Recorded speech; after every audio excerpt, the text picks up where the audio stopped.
What is autism? Autism is a neurological disorder and is characterized by challenges with social skills,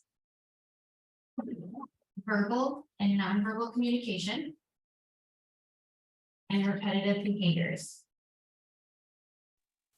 There is different criteria that needs to be met and different levels of severity of symptoms.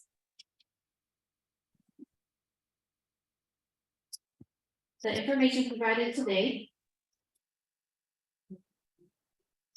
is from the DSM-5, which is the diagnostic.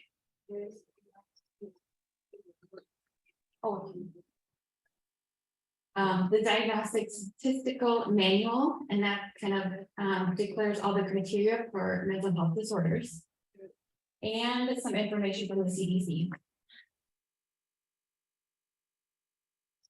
So, what can we expect in the area of social communication? We're gonna think about social communication aspect of autism, and I'm gonna have you guys jot down or maybe just think up in your head what you expect or what you understand in the area of nonverbal cues, reciprocity, and back and forth exchange. Okay, so we said nonverbal and we got a lot of not speaking, right? We're going to go kind of a little bit thoroughly in those areas of social communication. So, social emotional reciprocity. This can look like the back and forth conversations. So when we're talking, when I'm speaking and you're speaking and we're having a conversation, sharing interest. So if I go over and notice that you're coloring, then I want to color too, and we color together. Response to name. So when I call on you, you'll look at me and we'll get together. Does not play interactive games. So these are all part of the criteria in the DSM.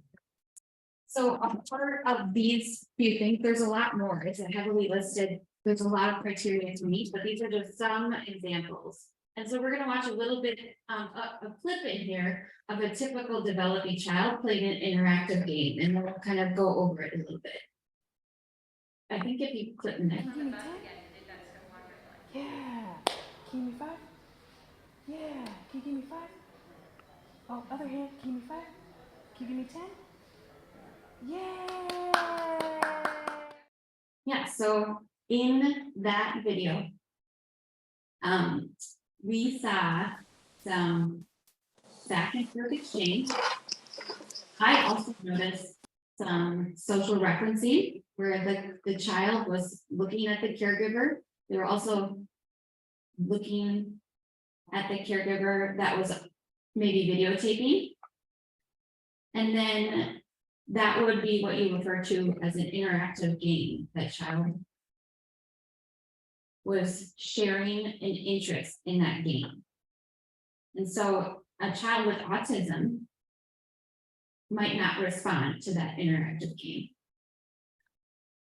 So another aspect of social communication is the nonverbal communicative behaviors. And this can look like avoiding eye contact,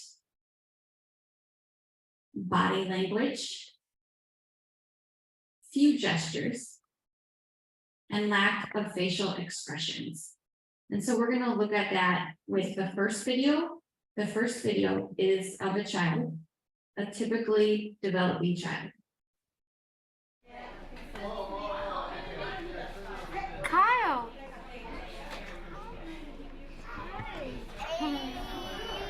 Yeah. Hi. Hi.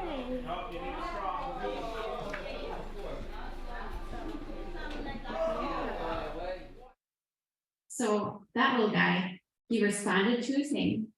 He also moved his body towards the caregiver. He smiled, used his facial expressions. He pointed with some gestures. And now we'll watch the second clip. You want to try to see if you can get him to respond to it? No. Evan. Evan. Evan. See maybe if you can get him to respond to you now, you can use touch with his name, like give him a little tickle or something. Evan. Evan. Evan. He likes the tickles, but he's just not giving you too much eye contact, but he does smile when you tickle him. Evan. Evan. Evan. So that little guy, he didn't respond to his name. He had a lack of facial expressions, except for when she put physical touch on him, which grabbing him. Yeah, he smiled to the response of the touch. He didn't move his body towards his caregiver. He didn't really respond at all. I had a child in my self-contained classroom. I had several children who were on the spectrum.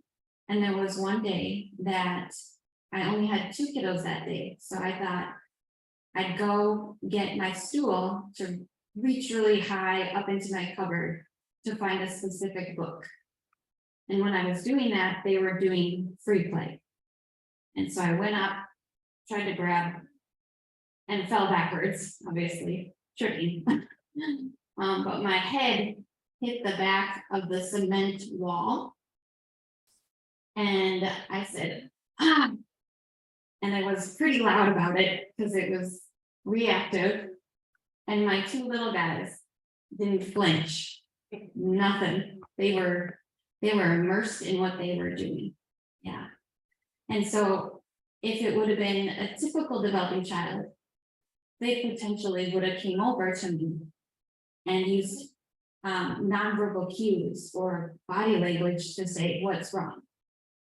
But my little guys didn't notice that I was in pain. So another part of social communication is developing. So starting, maintaining, and understanding relationships. And a part of that is sharing imaginative play, having interest in peers, seeking connections for interest, and noticing the feelings of others.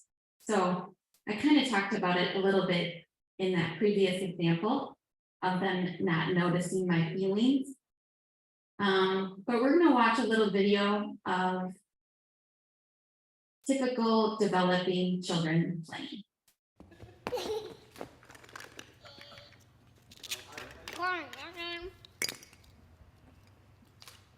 Whoa, nice it.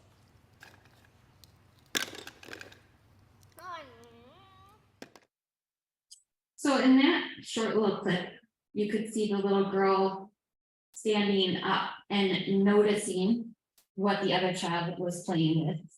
And then she came and sat down right next to her peer and was also visually looking and interested in what she was doing. Some of the children that I worked with, you'll notice that in a group of children, the child on the spectrum may wander over where peers are, but they're not with peers. They may be grabbing something, they may be doing something on their own, but they're not really aware of the peers that are around them. Yeah. So the next part is repetitive behavior, and that includes motor, sensory, flexibility, fixation. Motor movements. So this could look like what you most commonly hear of. Rocking the body back and forth, clapping hands, spinning, repeating words and phrasing. And I call that stimming. Stimming is something that might help regulate a child with autism. They like that repetitive movement. The repeating of words and phrases could be, it's called echolalia, but and I think of it as vocal stimming, just in my head, because they're using phrases to have that repetitive pattern to help regulate them.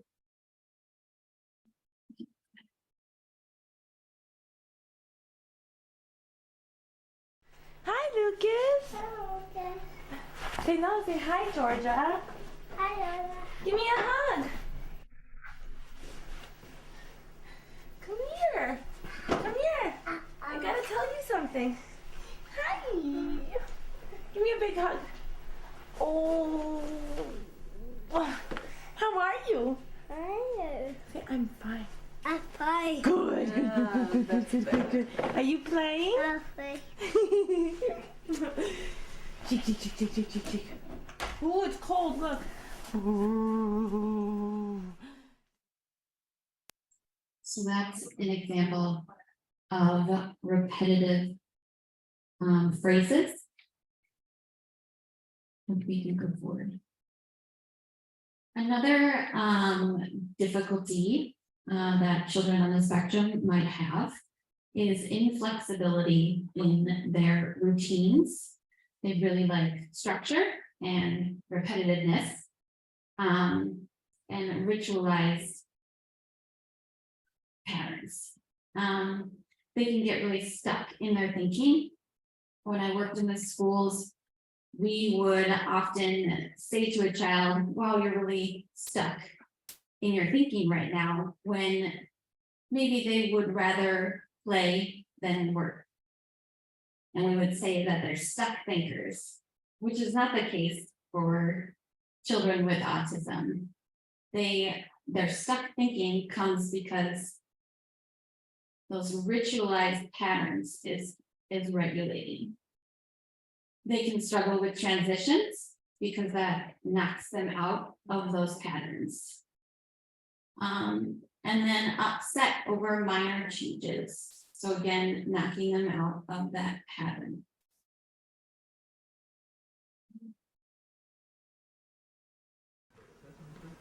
All right, Joseph, we gotta put your jacket on, okay? We gotta go. Yeah, go, Joe. Samantha. Let 13 know with a call and a contribution. Writers and illustrators contest. It's a chance for everyone in kindergarten to third grade. Come here. About standing children's knowledge. Soup. All right, Joseph. Come on, we gotta get ready. The bus is gonna come. We gotta go from the house. Come on. Okay, honey, let's go. Come on. You wanna go? All right, that's it. We have to turn it off. Say bye. Bye, television. We'll talk to you later. Yes, it's a pizza. 1/2. 4/2. 1/4, yeah. Okay, bye. Soccer cheese. Soccer cheese. Soccer cheese. Soccer cheese. Soccer cheese. Soccer cheese. Joseph? Yeah, it's soccer cheese. Soccer cheese. Okay. Leave him alone. I'll take care of it. Watch soccer cheese. You watch. Don't turn me on. You watch PBS Kids. You know what? You watch. Turn it on the TV. When you Turn come on the TV. Soccer cheese. Soccer cheese. Soccer cheese.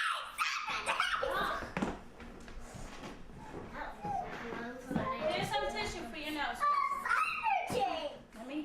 I want some of the soccer cheese. I love Cyber Chase too. We'll watch Cyber Chase. Soccer cheese. Soccer cheese. All right. Okay, Joseph, look at Mom. Soccer cheese. Swapper. It's soccer cheese. What did I say about screaming? Soccer cheese. What did I say about Soccer screaming? cheese. Soccer cheese. Does this remind you of the kids that you work with? When kids have autism, you can give them any like warnings, so they maybe better. Yeah, so she wants to know if we can give them warnings to be a proactive strategy. Yes, you can.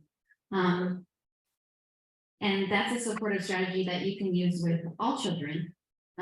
Warnings are really helpful, and what could also be helpful is a visual timer consistently throughout the entire day. So always prepping them for those routines. Now, this video is not uncommon. My 9-year-old can sometimes get this way. He's not on the spectrum. So what's different about autism is that this type of dysregulation can will occur and there's no kind of bringing him out. It can take a very long time. And it also disrupts the functioning throughout his day. So typical developing children can come back together and they can kind of learn that sometimes there are changes in a routine. But with children with autism, it's more pervasive and it hurts their overall functioning in their daily lives. Okay, so that's all of these symptoms and all of these examples can happen to all children. But it's the severity and how impactful it is on their ability to participate in the world. Okay, so fixated interests. That's another portion of the criteria is attachment to objects, focus on parts of objects, plays with toys the same way, and lines up toys. Now, I like to line up toys, right? I had a child with autism in my classroom who really liked to take cars and spin the wheels. And that's it. You never saw him put the car on the ground, move it into a garage and say, beep, beep, or here comes the car. Not even verbally, but some sort of imaginative play. So that contributes to the lack of pretend play. And it also goes along with maybe stimming. So that repetitive behavior. One of my little guys liked to spin the wheel because it was regulating for him. So we're not going to go over a ton of the sensory portion because you're going to have an occupational therapist come in, and I believe that's the next session. But we will give a little bit. So sensory sensitivity can look like over or under sensitive to all of those 5 senses. So they could be overreactive or underreactive to smell, taste, touch, sight, and sound. There's also other parts to this, but I'm not going to get into it. But sensory processing is a big part of criteria and a big part that impacts the functioning of children with autism. Other requirements. Symptoms must present early. Symptoms cause significant impairment in functioning in their daily lives.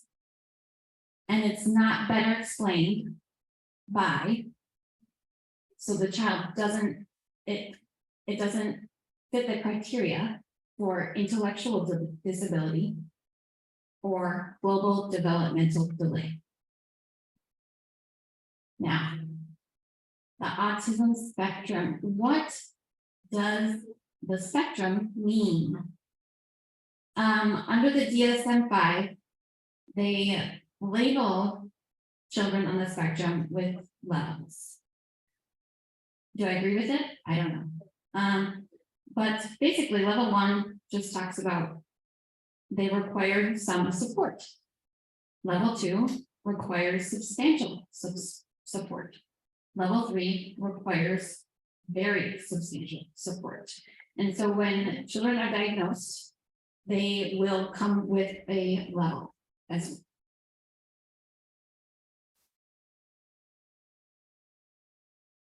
now.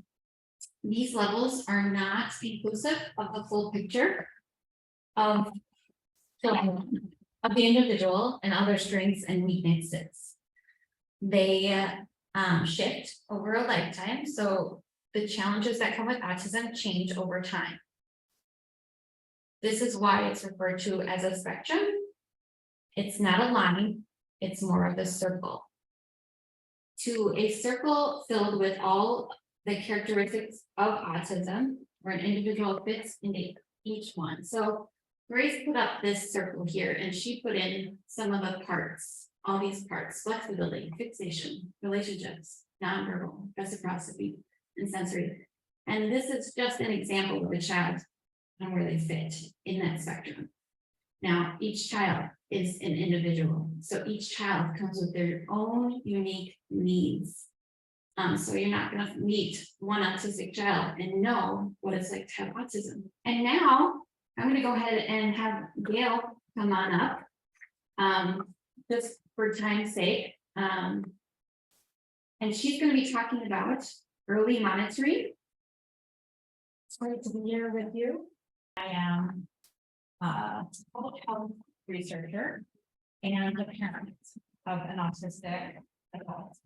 So my child is now 22 years old.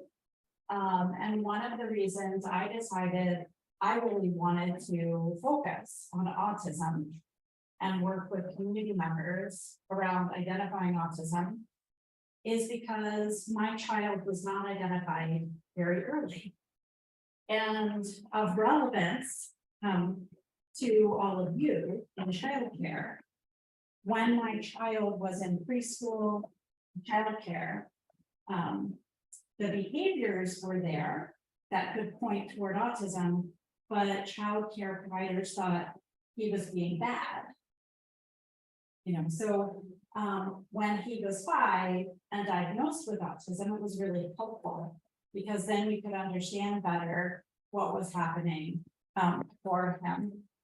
So that makes me really interested in supporting especially childcare providers, Head Start, with programs, and all of those kind of folks. So I'm gonna leave this page open to where I want to remember to say something.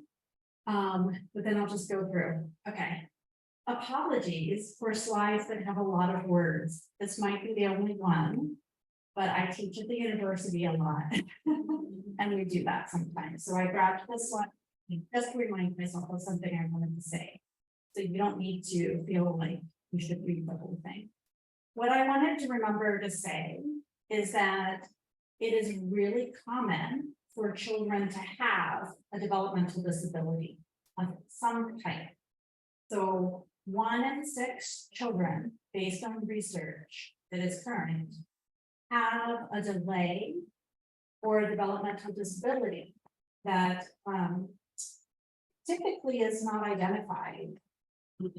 So half of the children who go into the school at age 5 or 6 have a developmental disability or a that would qualify them for help from the school, but it hasn't been identified yet. So when I say developmental disability here, I mean everything. So autism, ADHD, learning disability, dyslexia, cerebral palsy, Down syndrome. I mean, it's a really big basket. Autism itself is not as common as that. But I really like these numbers because it means when we're working with children who are under 5 years old, many of them have something going on. Another reason I like to mention this is because there are several ways we can learn about whether a child has a disability. Sometimes we learn before the baby is born because they might do a test. When your baby's born, they do a blood test, and you can learn from that blood sample that maybe there's a disorder. And when babies are born, if they have a genetic condition that has different facial features or other bodily signs with it, the doctor will know then. But there are some disabilities that you don't know about right away. And autism is a really important one in that area. And that means not only does that mean that children with autism or other conditions aren't getting help early, it means their behavior is being interpreted differently than what it actually indicates, right? So they could be treated like they're being really bad when that might not be what's happening. In the handouts, not yet, in the handouts, forgot to put a picture of this in a slide, but you have it in handouts, which hopefully the people online have access to as well. Right after the page with that activity you did, there is a page, it's in English, but it's also available in Spanish.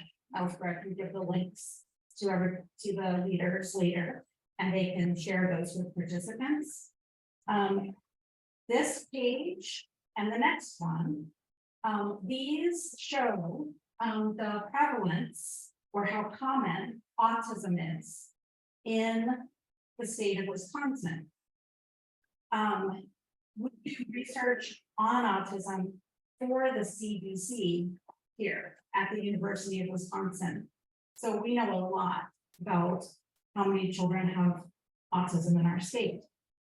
And you can see on that 1 in 36 of the 8-year-olds that they looked at their records has autism. They would meet the diagnostic criteria for autism. And I won't describe what else is written here, but we're doing better at identifying autism earlier, which is great. So I'm happy that 15 years of working in this area for me, we helped a little bit. So you can go ahead to the next slide. Okay, so Anna mentioned all of the areas that are impacted by autism. I want to give you a different angle that is really relevant for the ages we're working with.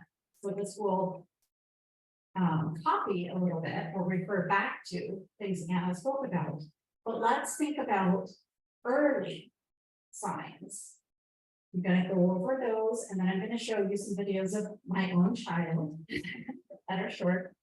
And then we'll talk about how to identify or the role we can play in helping to identify autism or concerns. So there are 3 things that are pointed out.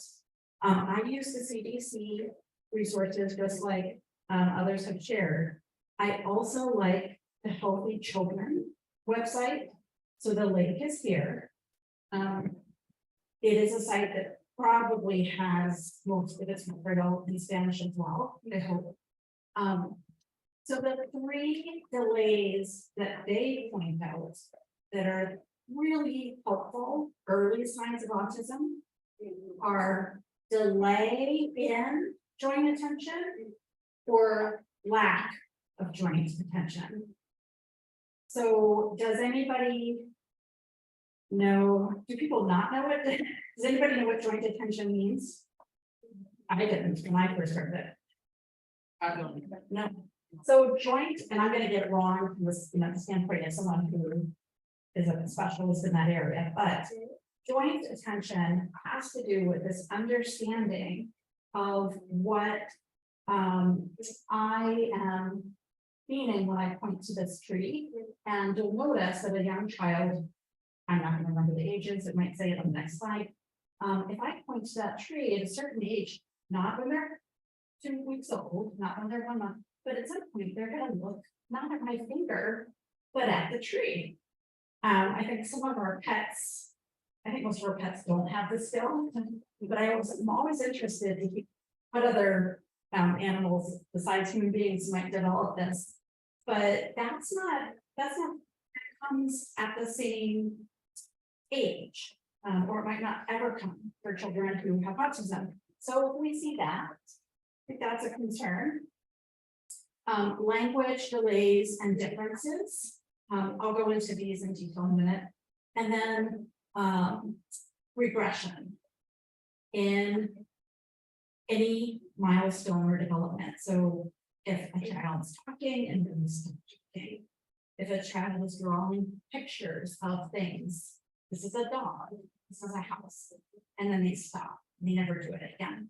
Or if they're pretend play, if they do pretend play and then they stop, that might be something to pay attention to. It doesn't mean that child has autism. It means we should pay attention and just look a little more closely. So let's go to the next slide. I debated whether to put any of these words on here or not, but I did, so that you can have them if you want them. And also because they do point to different ages. So it also helps us see what more information we can get from the Healthy Children website. But as I mentioned, children develop joint attention, they're not born with it. So by 12 months of age, most children can immediately look in the direction of an object a parent is pointing at. So they'll look at that tree icon to that. Children on the autism spectrum might seem like they're ignoring the person who is pointing or the parent. It mentions that this might make you wonder whether the child can hear. Same with whether a child is, if a child isn't responding to their name. In fact, a hearing test is one of the first things we want to do. Well. And then by 15 months, most children themselves can point and reach the objects they want. Now they know how this works, and there's that cookie. They're going to point at it because they want you to bring it to them. But children with autism might not do that at the same age or ever do that.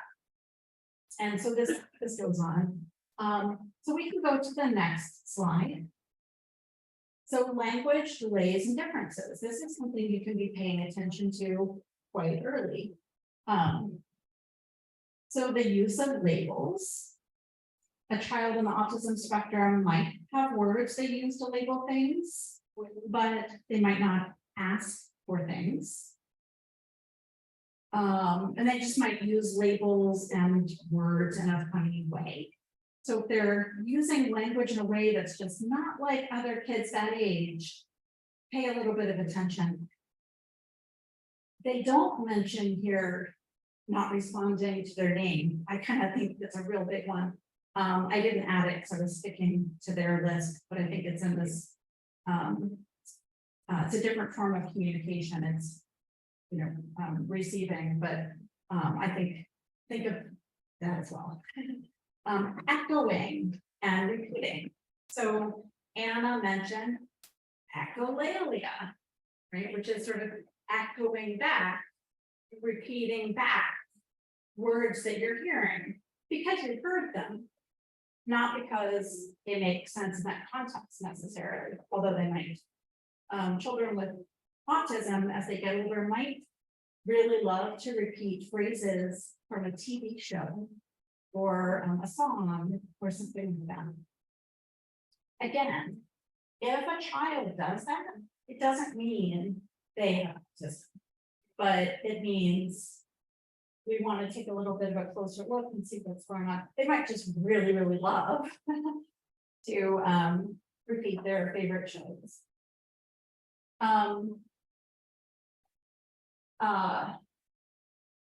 So one of the things it points out next is that children might meet milestones at the typical age, and you might not have any suspicions, but things can be unusual. This will definitely be the case for my child. They use many, many words. Before we go to the next slide, I want to point out here that it used to be, hopefully it's not the case anymore, but it used to be when you went to the doctor, the pediatrician, the child doctor, they would pay a lot of attention to how tall your child is now, how much they weigh, how many words are they using now. So are they communicating with words? Are they healthy, no ear infections? But they didn't often ask about nonverbal communication or play. So coming back to the word nonverbal that Anna used, I know the first thing we thought of when Anna said nonverbal communication was in your words, nonverbal child. But nonverbal communication is bigger than that. If I am mad at you, if I'm mad at Anna, I make a face or I turn away. People on Zoom can't see me, but I'm making a mad face. I'm communicating to Anna, I'm mad. I didn't say I was mad, with a nonverbal communication, and that message could be that could be heard. So children, my child have many words and use sentences the way that you might expect. And the doctor in that quick doctor visit heard the words and thought, that's great. And then my child was gone. That's great. But my child wasn't good with nonverbal communication or back and forth play or some of these other things. And or responding to their name, which we'll see. So let's go on and see what's on the next slide. Finally, it's the regression if they're losing skills. Not every child with autism does lose skills, but 25% do. So 1 out of every 4 will lose some skills. So we want to pay attention to that. So let's go forward. Oh, now we get to see videos. These aren't subtitled, I don't think, were translated, but it's less about the words. I'm going to show you one video first of my child at about 3. I always forget how old. You all will probably know better because you're with children every day. So we will pull this back so it starts at the beginning. And it's just 41 seconds. And you don't need to know what any of the words are, but watch and see if you see anything that looks like a sign of autism. So let's go ahead and watch.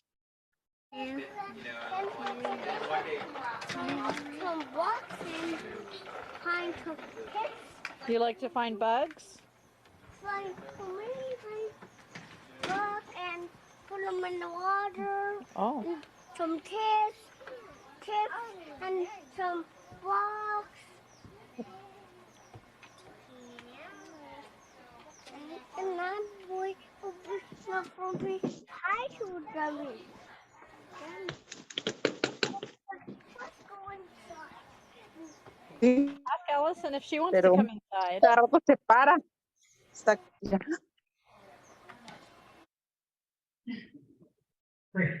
So pretty much no one can tell what my child said because they're talking to themselves and it's hard to tell. But my child was talking about bugs and find some bugs and some rocks and put them in the water.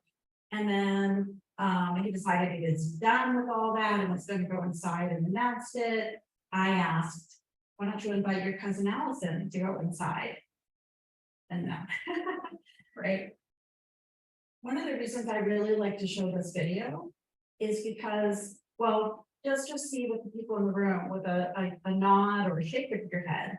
If you were interacting with this child, if you were at that picnic or whatever we're doing, would you be really concerned? No. And I wasn't either. I wasn't at all.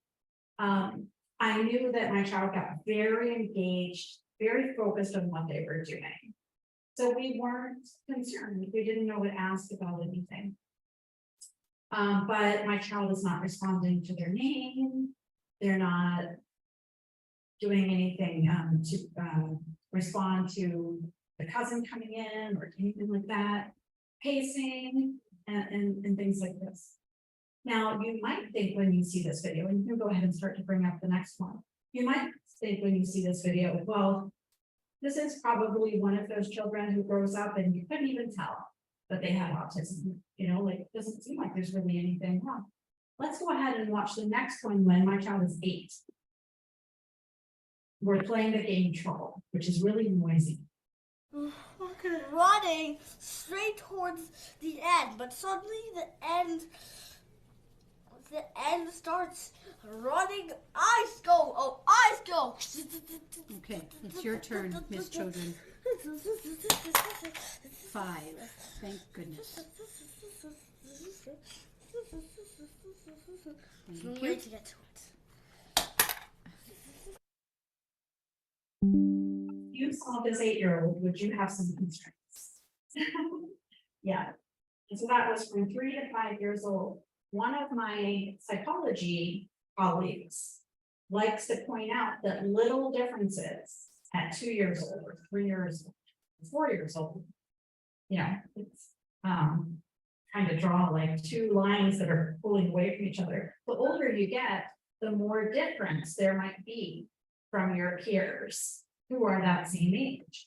So at 8 years old, you saw stimming, or these repetitive behaviors that are regulating to the child.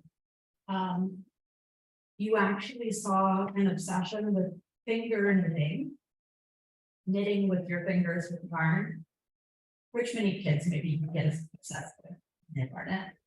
And we were really trying hard to play a game together and encourage interaction, which is why we were doing that. So now let me tell you about, I want to focus a little bit on what I'm going to call developing or developmental monitoring. There are all of the remainder of the packet is about developmental monitoring. Everything you see on those pages is available in English, Spanish, and many other languages. They have Arabic, Hmong, Cantonese, many languages. So when, let's see, what do I want? What is most important to say here? The image that you see in front of you, aside from the fact that it has my child again, because my child is very cute. The paths on here are the green part of the path is when we're first trying to identify what's going on for a child. And when that is a really important step or set of steps, because it determines, it shapes whether that child can access 2 other paths. So the top path, I'm calling the educational path. I know that birth to 3 might not be thought of as educational pathway, but these are things that are available through the individual's IDE.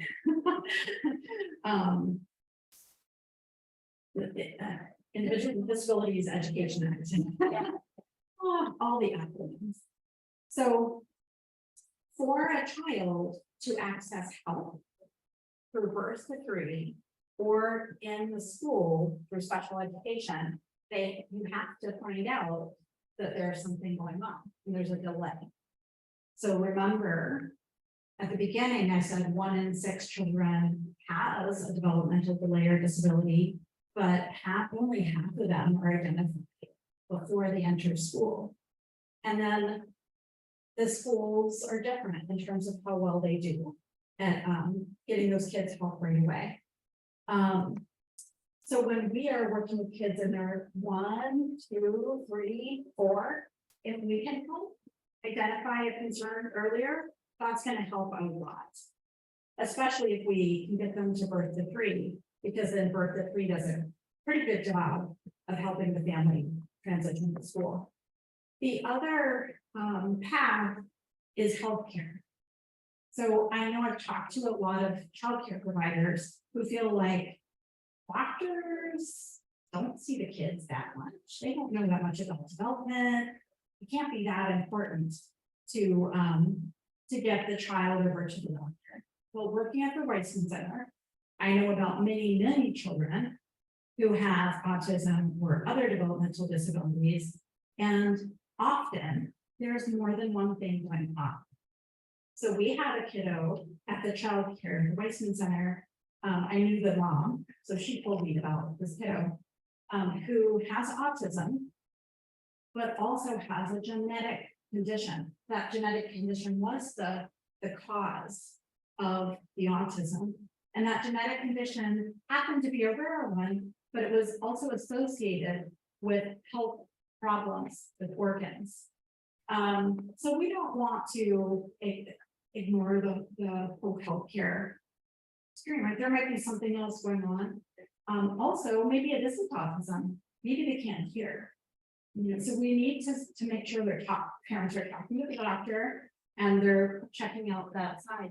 And then of course, autism therapies, if that is something that families want and feels helpful, those are paid for by private health insurance or Medicaid insurance, public insurance. And you're correct, the child would need a diagnosis in the healthcare system to access that. So when we're with little kids, we can play a really important role. So when I was talking to childcare providers a few years ago, they did not want to do developmental screening, which I completely understand and very much support if people feel comfortable with that and want to do it. But you don't need to do developmental screening to be able to help and play a role. So developmental monitoring means that we are paying attention to how the child is developing based on actual true information about what's typical for a certain age. By that I mean, we're not looking at a child and saying, this child isn't talking at 3 years old, but my uncle didn't talk until he was 4, so it's probably him. You know, we're actually looking at information to say, well, when should we be worried? Developmental monitoring is, there's not like a tool you use, there's not a test. It's more having lists or resources about milestones, and that's what I'm going to start to share you in a minute. And it can be as simple as talking to parents about, you know, I saw, you know, Johnny do this today, or I haven't seen Maria play with the other children yet, but have you seen that at home? Does she play with siblings or cousins? So you can talk about what you're seeing. So let's go forward, because to the next slide. When I didn't know, you all know way more than I ever did about what children do at different ages. So fortunately, there are resources now that help a lot with that. So I recognized some of the pictures that Anna was showing as being from some resources I'm familiar with. My favorites for childcare providers, Head Start and others, are the ones I'm going to show here. I'm not going to show the website because we don't really have time, but the link is here so you can go explore. The first one is called Milestones in Action, and this is available in Spanish and English and maybe other languages too.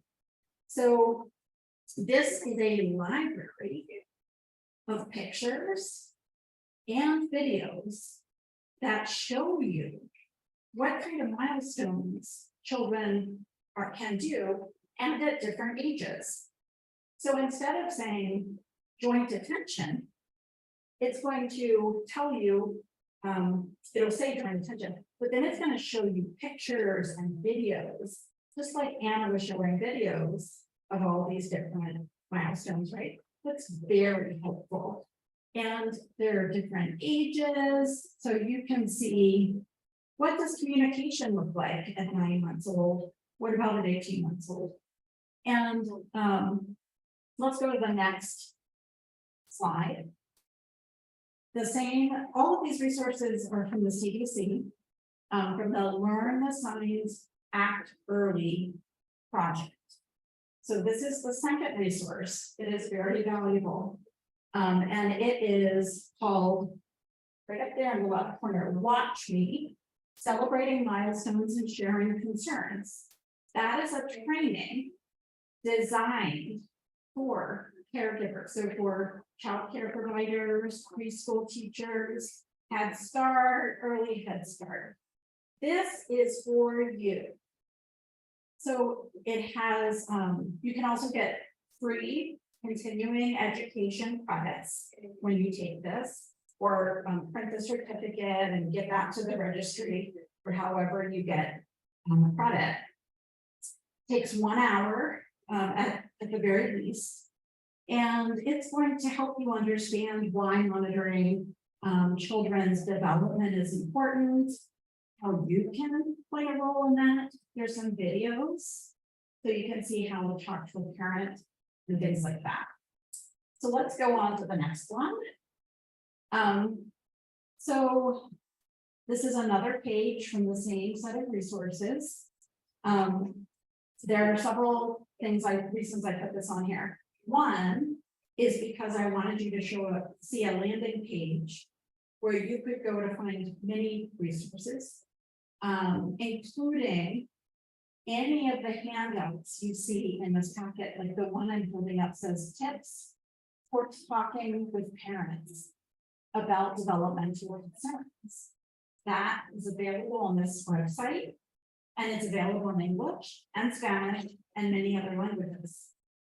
Also, I like this page because at the top, you can see that there's a developmental milestones app for the phone. And that lets you or a parent click off information about their own child and see whether they can just see what's going to come next, or they can see if they should be concerned at all. So let's go forward. And this is just an extension of the last page I showed you, and just pointing out that childcare providers is one special audience that has its own information.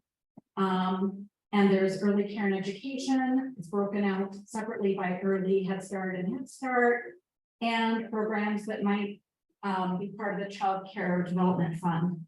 There's some programs have different requirements or ways that they're functioning. So let's go ahead, and I think that's it. So I know we're very happy to answer questions, and I could talk for 5 days probably about autism. So we're happy to share more or answer questions. Thank you. So if the autism has levels and there are children who have like very little, like how does that get measured? That is a really good question, which Anna might know. Okay, well, I will tell you what I know that one of the ways they diagnose autism is to have a kit of toys where they can interact with the child, like pretending to have a birthday party or blowing bubbles. And as they do that test, they're seeing how the child is functioning in different ways. They're also going to see whether the child is completely nonverbal, that they don't talk at all, or they have some speech. All that I know, I'm not a diagnostician, but I do know that an they do look at that as they're interacting with the child to diagnose.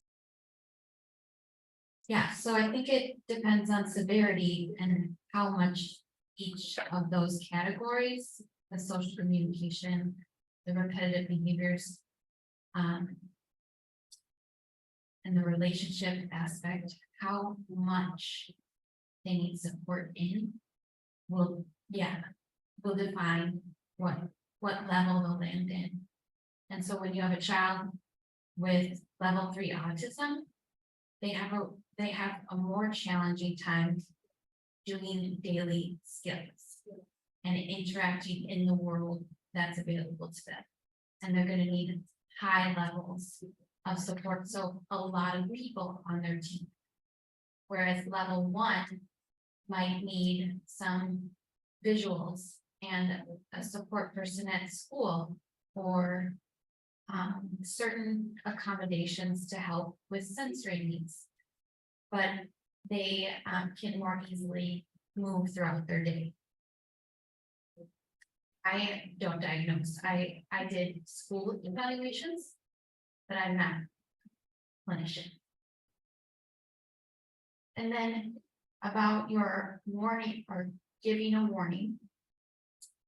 I think at the next couple of sessions, they're going to talk about strategies. I think that we could talk about strategies to use with the child with autism a lot. And it's challenging because each child with autism is going to need different supports. I'll add something to what you just said from a personal perspective I can share. And I won't be here at the future talk where you focus on this, but before my child was diagnosed with autism, I knew, I could see that it was really hard to transition from one activity to another, or to know what we were asking them to do. So I just ended up taking photos of things, and I just noticed that they found it really easy to wash their hands when at school there were pictures of the steps to do. And I thought I could do that with other things. And I could do a picture of the playground when I said, we're gonna go outside. And that really helped. So I like that example because we can learn things we can do for kids with autism. But I was learning some of those just because I was paying attention to my one child and noticing what worked for them, and then getting creative to try to do that. So you can trust yourself a lot too, to just see what form of communication helps them understand, and in that case, pictures.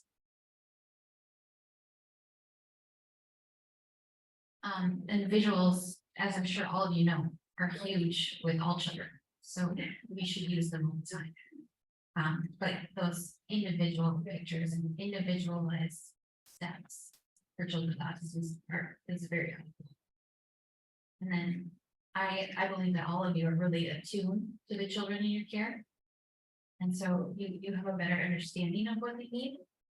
I just want to find out what is the best time to really check the child if he has any kind of disability. I'm gonna get her money for that. I'm gonna cheat and say there's never a bad time. But I know that's not necessarily what you're asking. I think we have done research with children who are older, who have autism, for example, and looking back at their family videos, like we saw, and that's one way we've been looking back to see when can you tell some of the signs, and it's pretty early. So 18 months, you often see what's going on. And from the other perspective of when do we have a screening tool or a diagnostic tool that could actually confirm, screening tools don't confirm, screening tools give us a hint, a suggestion that there might be something to look at further. Diagnostic tools will confirm, but for screening and diagnostics for autism, we have tools that can identify children as early as 18 months, even if the period were subtle, like with my child. So I'm gonna say another thing here, which is when my child was 5 and was assessed by the school, they were 3 years ahead of most kids that age in fine motor.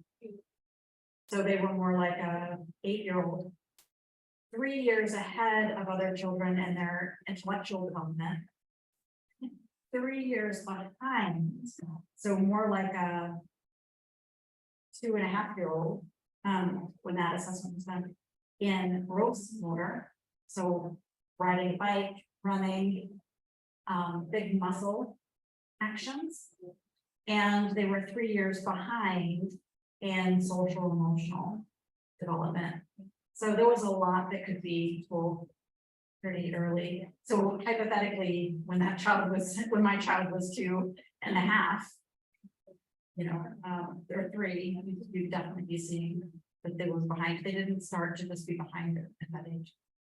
I've actually seen, we're looking into seeing signs, the signs are coming out pretty early, like 8 or 9 months as well, but diagnosis together. And then for developmental disabilities, about any delay. If you ever have a concern, you can look back to those resources, those developmental checklists. And if it's just a concern, then find your team of people, which is the family, and think about it and wonder about it with them, so that they can make that decision. Working with children 0 to 3, I've seen many behaviors that can mirror what we saw in the videos. But the children have come from trauma. Yeah.